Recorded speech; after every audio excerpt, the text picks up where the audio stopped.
That's right. Thank you very much for downloading this featured content podcast, or maybe you're actually listening in live via solihullradio.com. My name's Jeff O'Brien. I'm joined in the studio by my co-host for #Charity Tuesday, Louise from the Get Ahead Charitable Trust over there in the Warwick Road. Right, who are we lucky enough to be joined in the studio with to have a chat with us today? So we're lucky enough to have Ryan Jackson from the Lily May Foundation this morning, and also Evan from the Cameron Grant Trust. Excellent stuff. Now, hi gents, how are you both doing? Very good, thanks. Excellent, yeah, good, thank you. Excellent stuff. Now, Ryan, where do we begin? What is our lineup for chatting to Ryan? So Ryan's going to tell us about the foundation that he set up in memory of his daughter, Lily May, back in 2010. Just to give our listeners an idea of what they do and how they can help and support people who have been through a similar circumstance. So I'm just going to pass over to Ryan and let him explain it. Thanks, Ryan. Thank you. Yeah, the Lily May Foundation was set up in July 2010 following the stillbirth of our daughter Lily May in February 2010. Lily was 37 weeks, so I suppose what you could class as full term. And sadly, she died in utero, and unfortunately then 2 days later, my wife Amy had to give birth. And that's what a lot of people don't tend to associate actually with baby losses. They almost think, well, where does the baby go? Well, actually, you have to give birth because the baby has to be born. And people don't realise that. So we went through the traumatic experience 2 days later after being sent home from hospital. And Amy then gave birth on the 7th of February. And obviously Lily was born. Primarily, we set up the foundation because we wanted to raise money. And I think what you tend to find when you speak to people that raise money for charities or that set up charities is that certainly for men, I think a lot of it is about just doing something to raise money to almost take your mind off what's, what's actually happening. Your focus, yeah. And give you a focus. And to some extent for me was to probably not face what was actually unfolding in front of me. So we started to raise money for a national charity called SANS, who offered us, an awful lot of support. I was just about to say, what sort of support was available to you? We went to sort of support meetings. So we went to a support meeting once a month in Solihull. We met other bereaved parents who were able to share their stories and almost to some extent make us see that we weren't abnormal in the way that we were feeling. Yeah. Because you feel very isolated. Social isolation, is a big thing that's associated with baby loss, where you can be walking down the road and next thing you know, one of your friends has crossed the road because they don't know what to say to you. You were just leading me on to that. I was going to say, how do the people around you deal with it? I suppose nobody knows what to say, do they? Nobody knows what to say. Nobody knows what to do, because it defies the order of life to some extent, because you expect to bury parents, grandparents, but you don't expect it to be flipped on its head and do it the other way around. So we had a lot of support from Solihull SANS. We had a lot of support from parents there, and we built, quite a good network of peer support. But we found that a lot of the money that we were raising was going into a national pot, and it was very difficult to keep the money within the Midlands. Right. We had a memory box when we were at hospital, and whilst the sentiment was there wasn't really anything within that box that was very practical for us to sort of build a memory. What is a memory box then? So a memory box is a box full of practical things to be able to build memories of the baby that you are only going to be able to spend a limited amount of time with. Right. So simple things down to inkless print kits to take hands and footprints, clay prints to take hands and footprints, little trinket boxes to keep the wristbands in and things like that, as well as a book to read a bedtime story and things like that. So that was realistically the first thing that we did, was designed our own memory box, and started off just putting a few memory boxes into Heartlands Hospital. And it just grew and grew very, very quickly, because we sort of found that the parents that were receiving these memory boxes then wanted to raise money to donate memory boxes in memory of their own To children. support others, yeah. So Lovely. it sort of snowballed, really, which was a sort of prompt for us to look into becoming a registered UK charity. And after probably about 6 to 9 months worth of really hard work, sort of backwards and forwards with Charities Commission, we gained charity status in October 2012, and haven't really looked back since. It's just grown incredibly quickly. The one thing we sort of pride ourselves on and wanted to do right from the start was to remain Midlands based. So we were sort of within an hour, if you like, of bereaved families. Yeah. And like I say, it's just it's quite frightening, So actually. as well as the memory boxes, if anybody's listening that needs the support, what other support do you offer to people who have gone through what you've gone through? So we as well offer support groups. So we do a support group in Borsal Common on the first Tuesday of every month. And anybody can access that? Anybody can access that. So parents, wider family members, grandparents, sisters. Because you don't think about all the people that are affected. It's like dropping a pebble into a lake, and it's just that ripple effect. So we have friends who come with bereaved parents as well. And it's just a safe place to be, a safe place to talk. It's held in a pub. And to be honest, one of the reasons it's held in a pub is to get dads there as well. Yeah. And it's a lot more relaxed, I suppose, than having just, a hall, if you like, where everyone comes along. And yeah, and that's something that we just briefly chatted about on air about dads, the fact that a lot of men don't talk about their mental health and different things like that. And you've got something coming up. It's Lily's 10th birthday next year, is that Yeah, is so that right? it'll be Lily's 10th birthday in February 2020. Yeah. So I have come up with a crazy idea, which is called #101010. And it's 10 dads, 10 events over 10 days over the year. Brilliant. And what sort of things are you hoping for the dads to do then? It's going to include Are you throwing going to ourselves be out of leading? a plane. And are you going to lead by example? Yeah. Go on, call them out. So there's a skydive. So there's a skydive involved in Excellent. there somewhere. Three peaks. Should we do the Three Peaks is one of them that's been touted. Yeah. Yes. And obviously we're talking men, so there's got to be a football event in there somewhere. Well, we talked of a sports day, so okay. doing something like a run followed by a football match followed Yeah. by something else. Do you remember the old school 80s It's a Knockout? They're so Yeah, cool. Do you things remember like that. Yeah. Yeah, we're going to do all the wolf runs. So we're going to do 4 wolf runs Wow. over the year. Jeff's doing it, just leading right in there. Jeff's doing a wolf run for our charity. Get ahead. September. Right, Just- I'm doing that one. Are you? actually. Oh, Yeah. boys, Leamington way. there you Leamington. go. Yeah, I'm definitely going we're to on have to it. come and cheer you all on now. Oh, that'd be a good day. But no, there's Zip Wire up in Wales. We're going Yeah. to go and do that as well. Yeah. But I think the sort of prime, the main thing really is that dads quite often get forgotten when it Yeah. comes down to baby loss, and it's about looking at the sort of men's mental health and supporting the dads and giving them a bit of a purpose. Yeah. Within that baby loss community and what Yeah. have you. And I just think that it's something which is going to push us out of our comfort zone. Brilliant. But it's obviously for a very worthy cause. Excellent. So And- we just pause on with Ryan there, and that leads us nicely into. I know, yeah. Well, not skydiving, I hope. I didn't sign up for that. That leads us nicely to chat to Evan about the charity that he set up with his wife Carol and son Alistair in memory of Cameron, his son.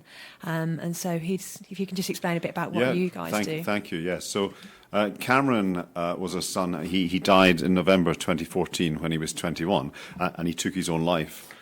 And the special tragedy of Cameron's death is that when he died, nobody knew he was ill. But he left a letter in which he described having depression for 7 years. In fact, more than 7 years. It dated it to a particular day when he was 13. Wow. And he struggled with depression on his own because he chose to, for whatever reason, stigma about mental health, he never asked for help. So the particular motivation we have is to encourage people who are struggling with their mental health to speak up and to ask for help. Yeah. We're keenly aware that a lot of people ask for help and don't get it. If it wasn't for Brexit, we'd still be hearing a lot more about mental health in the news, and things are getting better, but there's a tremendous way to go. But nevertheless, if you don't ask for help, you definitely don't get it. Absolutely. So our main activities are around encouraging people to speak up and ask for help. And the way we do it in two main ways. You've got well, I'll call it the beer mat, but we refer to it as Cameron's Coaster. Yeah. We do that in order not to mix beer with mental health, because we like to keep Cameron's name alive. And so you can see in the front it says there's always someone you can talk to, Yeah. and on the back there are helplines. And the one that we're looking at in the studio now has national helplines on it. But our project is to work with any community and put the helplines or put the help resources that matter for that community on the back of Cameron's Coaster.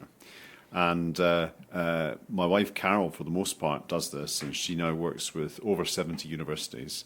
And these Cameron's Coasters are in doctor surgeries. Apart from the universities, they're in some schools, they're colleges, they're in police federations. We've now got some at RAF Cosford, all customised to the place they're used. And so far we've sent out more than 700,000 of them. That's amazing. Yeah. So predominantly, are you looking to get into schools and unis and stuff? Because obviously your son was, young when he took his own life. And we're keen that anyone of any age that's in mental distress would speak up and ask for help. Yeah. But our focus is 15 to 25. So Okay. schools, colleges, universities are a target area. Yeah. And last time we chatted at the Solihull Radio launch, actually, you were telling me about the stats of suicide and the rates, and I couldn't get my head around it, to be honest with you. It's frightening. It's one of these tragic things that I only know about because Cameron died and took his own life. Yeah. But in the UK, in round numbers, every year 6,000 people take their own lives. So it comes out to, in current figures, it's 16 people a day. Or one every 19 That's minutes. massive, So one every 90 minutes. Yeah. So every 90 minutes in the UK, someone taking their own life. And of those, 3/4 are men, so 12 men a day and 4 ladies a day. And the sad thing is, again, you were saying when we were chatting, you were telling me that Cameron appeared to be a happy guy. You didn't have any idea. So we thought Cameron had found his way in life, going to university, studying geology. He also took up a sport at university. He took up the sport of ultimate frisbee, which many people don't think sounds like a sport, but it's 7-a-side on a rugby pitch, passing the frisbee around, Okay. and he played for the university against other universities, and he really enjoyed the sport. There's a big social aspect to it, which he enjoyed, of course. And at the time he died, he was the treasurer of the Frisbee Club. So he threw himself into that. He appeared to be enjoying everything, and it was therefore all the more shocking when he died.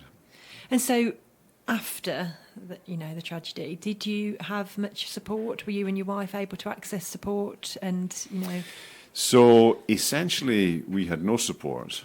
And in fact, I could leap on ahead to something current now. Since December, I've been the chair of the Solihull Suicide Prevention Group, Okay. which is the multi-agency body that the council needs to have to oversee implementation of the suicide prevention strategy for Solihull. Yeah. And every council has to have one of these. And one of the things we've identified that's a gap from the national guidelines is no suicide bereavement service within Solihull. Wow. There used to be a survivors of bereavement by suicide group within Solihull, but that stopped a couple of years ago. So one of the activities that we're working on jointly now is to reintroduce that. Yeah, because again, the same as what we were saying to Ryan. Probably your friends and family didn't know what to say to you, and it just must have been a very isolating time for you all. So yes and no. People didn't know what to say, and I didn't know what to say because it just was so extraordinary and shocking and awful. And it's strange every day. It's something that is with us for the rest of our lives. And I didn't know what to say. And people would come up and say, I don't know what to say. And strangely, someone saying, I don't know what to say was actually helpful. So It's better to say something than nothing at all. I yeah, suppose. absolutely. Yeah. And that was quite a lesson to me because I'd previously perhaps not wanted to interfere with someone's sense of grieving if I didn't know them that well. What I found very powerfully it was if someone said anything at all, even I don't know what to say, that was helpful, just that connection. And there was, Ryan mentioned the difficulty of getting men involved, perhaps, the dads, and there was a lot of man hugging going on, and that helped too. Oh, That's lovely. Yeah. I feel so proud of our community and everybody who goes through, Ryan and Kat and Evan have been through such tragic things, but out of all of this, they're trying to do good for other people and support other people going forwards. And I just think, Yeah. And I answered your last question yes and no. And the yes is people didn't know what to say, but sometimes if they said that, it was helpful. And the no is there was no sense of isolation. We were extremely fortunate. The community rallied round us. My wife and I are not religious people, but we got great comfort from the support from the church, and there was no sense of being the Duncan, who was the vicar at the time, said, "You're part of our community," and he was great support, great comfort, and we learned we had friends we didn't realise we had. It was really tremendous support from the village community, Hampton. Great people, the human race, I think, really, especially in times like this. I've got a couple of questions, gentlemen, just from listening to your perspectives and things like that. Firstly, Ryan, how tricky is it for people to come across to the pub? Because I would imagine that going through a life journey like that, it's very difficult to make that first step into a group of 10, 15 people in a pub and almost sort of spill how you're feeling to some strangers in a pub, really. I know it's supportive and things, but how do they get past that first step? Yeah, it's a good question, because it is difficult to be able to just go and speak to people that you've never met before. Absolutely, yeah. It's incredibly difficult. And going off what Evan's just said there, where people actually do say to you, "I don't know what to say," I 100% agree that it's actually better for somebody to say that than to say nothing at all. And the one thing we try and encourage as a charity to people who are supporting their, it might be a sibling, it might be, their son or their daughter, is that if they don't know what to say, to actually say that to them. But going back to your question regarding how do you get people in? I mean, we have a couple of ways really that we support people. So we've got a bereavement support service anyway that's run by Amy, my wife, so Lily's mum. Right. So Amy sees parents from any time after, possibly a week after loss to 6 months after loss to 12 months after loss. There's no time limit and there's no set time limit there. So there's a point of call there, and then what we always offer to parents who want to come is we will offer to meet them prior to the start of that group. Okay. So we might meet them half an hour or an hour before and explain to them what it's like. Okay. And a lot of people have the sort of feeling that they're going to walk into this room, they're all going to be sat in a big circle, and it's going to be, "Hi, my name's Ryan and I am," and it's not like that. And you pass the beanbag to the next person, and then they speak. Yeah, and that's, to be honest, that is the fear of a lot of people, is that they feel that they have to come in and they have to talk about their baby and they have to talk about their experience. We can go from 1 minute talking about, I don't know, the Premier League football games on one Saturday afternoon to talking about what we had for dinner. It's more about the sort of just knowing that you're in a safe space with people who have experienced exactly the same as you. And if you feel comfortable talking about, your loss, then great, Embrace the fact that you feel comfortable about that. But there is no requirement to come in and speak about your experience. No requirement whatsoever. The support group is mainly just there knowing that they're in a safe space with people who have experienced the same, devastating loss. Yep. And that it's had the same devastating impact on their lives as on other people. And I think just knowing that you're around people like that makes you feel a whole lot better. Albeit that, like I say, you might not even speak about your experience. It's just been there. Right. Thanks for the candid answer as well. That was it illuminated. Sorry. Yes. Go ahead. Yeah, I was just going to add to that my wife and I have been in many meetings in various circumstances with others that have lost, particularly children, but lost people to suicide. And it's a very hard thing to explain if you've not been there, but there's just exactly as Ryan says, it's just being in the company that people have that same experience. So it sounds odd, but there's a lightness of mood. It's like you don't have to explain yourself. Yeah. And you can just relax in that safe space. That's even if cool. you're not particularly discussing anything that's directly relevant. It's just breathe out, and it's just a place where, as I say, you don't have to explain yourself. I think it's feeling like you're not being judged as well. Yeah. And knowing that you are there with people that, have that experience. And also, I can imagine the people that haven't been through that may feel like they're treading on eggshells, whereas between you haven't really got to do that. You can you've all been through a very similar thing, and so you do.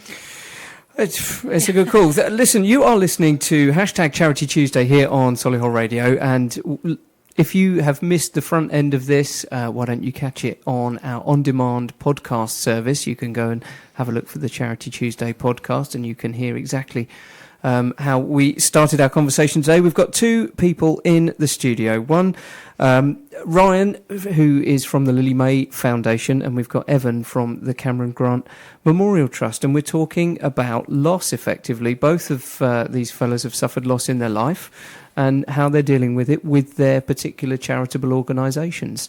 And you can find out a lot about what you guys are doing via your social medias and your websites and things like that, and the printed material, Evan, that you've given us today, isn't it? I was just reading some of your printed material today, and understanding how this must be. It's actually it's given me a knock whilst we've been talking and saying this must be incredibly difficult all of the time. Further information can be found on camgrant.org.uk. Yep, that's our homepage. And people will be able to get in touch with you there. And very keen to hear from anyone, especially if we can do Cameron's coasters or the business cards with the same information for their school or other community. And so long as we've got money, these are free. We customise them and send them out free of charge. How do you do the majority of your raising of funds? So I think the summary would be ad hoc. Okay. We have the annual event that we have is the night walk in Cameron's name in October. We have it on a Friday close to his birthday. That's the 10th, and this year it'll be the 11th of October, Friday the 11th, from Hampton and Arden across the fields in the dark to Barston and back, and we give everyone a head torch. So that's our annual event in Cameron's memory, which is also a fundraiser. Right. And then, as it happens, we're going to Everest Base Camp just after that. So on the 19th of October, we're off to Everest Base Camp, and that will also be a fundraiser. Wow. Are you doing that yourself? Yes. Wow. Very cool. And hopefully Carol will be doing it too. And there'll be quite a large group of us, about 15 altogether. The base camp is still a long way up. It is, yeah. Well, we went to Kilimanjaro in 2016, so it's slightly higher. Yeah, ever so slightly higher. So, and that obviously works through the year. How did you manage to get some coasters into Cosford? We went, so Carol and myself and Carol's sister Frances, who's also one of our trustees and a retired police officer. So she's been very active in working with the police federations, and we went together to a conference at the NEC in March, Health and Wellbeing at Work or something. It was a 2-day conference, and made a number of contacts there, and I think it came forward from that. That's brilliant. I know the station commander at RAF Cosford. He's been in to do a show, a lovely fella, and I can imagine him being completely switched on to that. Tone Baker, he's a really good guy. And really cool. Now, for you, Ryan, what's the process? That you run. You obviously make some donations from the memory boxes, but how do you go about raising some funds? Again, primarily we rely heavily on families who receive our support, and luckily we have a lot of families who do raise money for us. We do have 2 large events that we do throughout the year. So we do a golf day at the Belfry every year in April. We've got our 11th golf day there in 2020. So we're hoping that that's going to be our biggest one yet. Our one this year, 2019, we raised just under £25,000. So that's brilliant. That's a lot of money good. for a golf That day. And we do an evening dinner dance with that as well. Wow. And we also organise the Balsall Common Fun Run, which is now part of the Warwickshire Road Race League. So we're hoping that this year We're going to get a couple of hundred more runners, so we're hoping for about 800 runners this year. And that is that's a very big event, and that helps us, tick over for the year as well.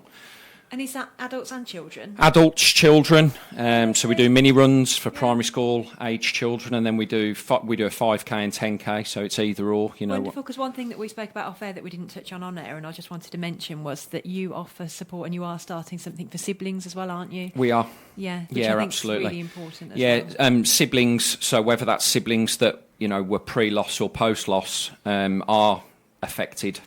We know that from our own experience. We've been fortunate enough to go on and have another 3 children after losing Lily. And we'd got Alfie, who we had before, who was 3 when we lost Lily, sorry.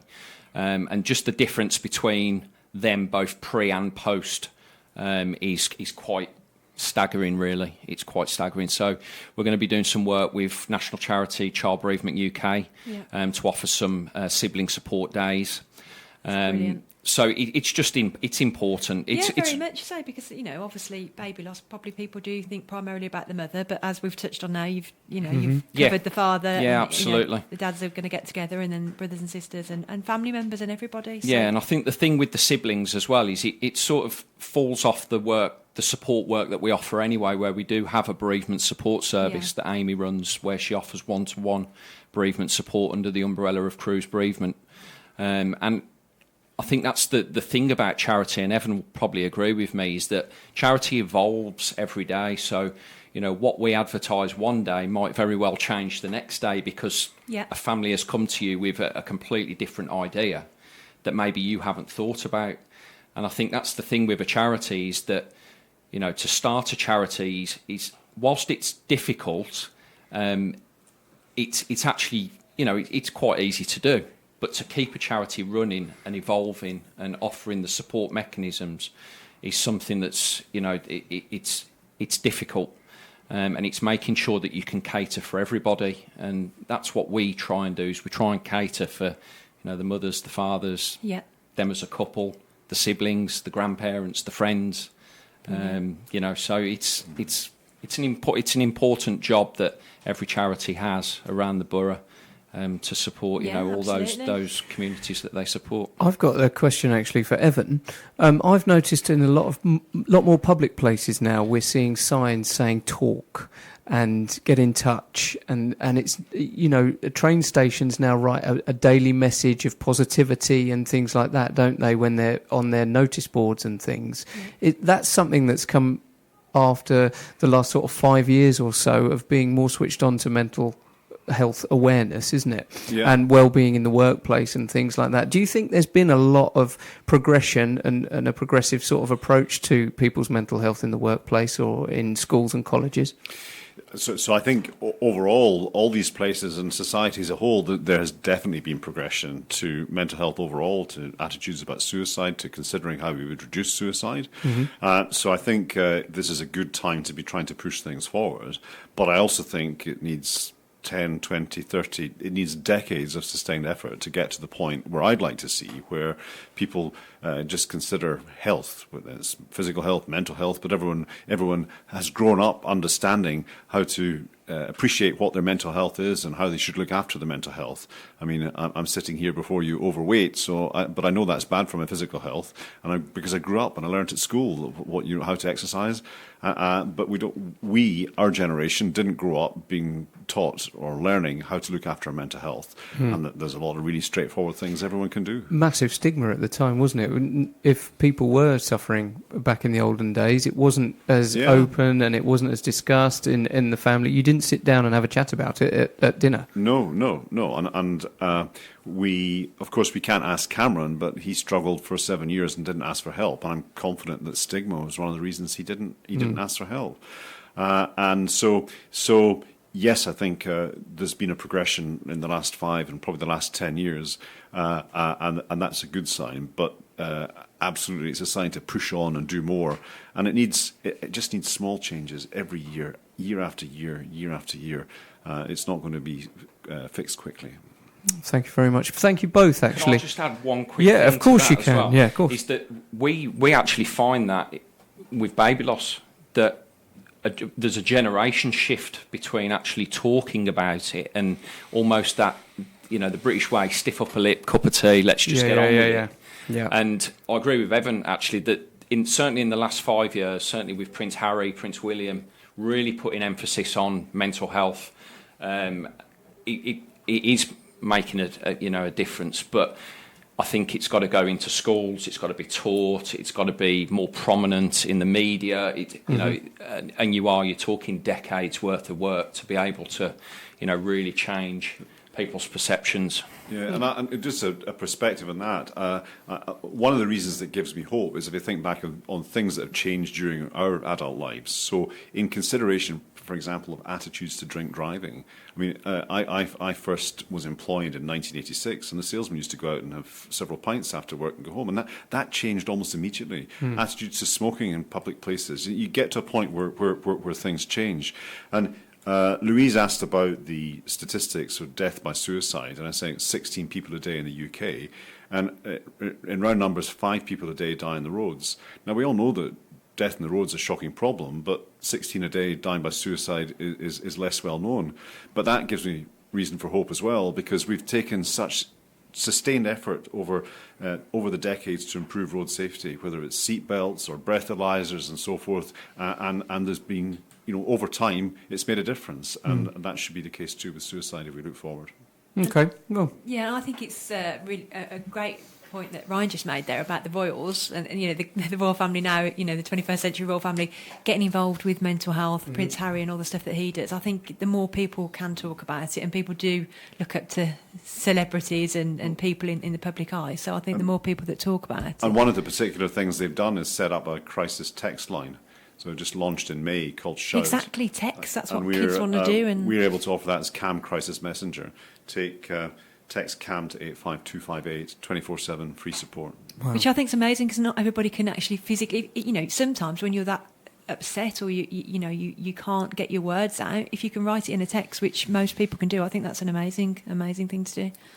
Thank you. Thank you all for joining us here on Charity Tuesday for this month. Next month's Charity Tuesdays guests are still being lined up because we've had to push a couple from last month due to ill health, but we'll get those sorted out. But thank you, gentlemen. Thank you. I appreciate your time today. And like I say, if you want to head across to what's your websites? So it's lilymayfoundation.org. So Lily's with one L, and May is MAE. So lilymayfoundation.org. We're also on Facebook, Twitter, Instagram. So we've got quite a large social media presence. And of course, and we are CAM Memorial on Facebook, Twitter, and Instagram. CAM Memorial, CAM Memorial. Okay, and camgrant.org.uk for contacts. Yeah, that's correct. Excellent stuff. And Louise, thank you very much for organising and co-presenting yet another Charity Tuesday here on Solihull Radio. It's, like I said to you earlier, it's something I'm very proud of, Charity Tuesday, and I hope we can take it forward. There's so many charity champions in our local community, and it's very important that we get out there and celebrate what people are doing. Exactly. Thanks, everybody. Bye-bye. Thank you.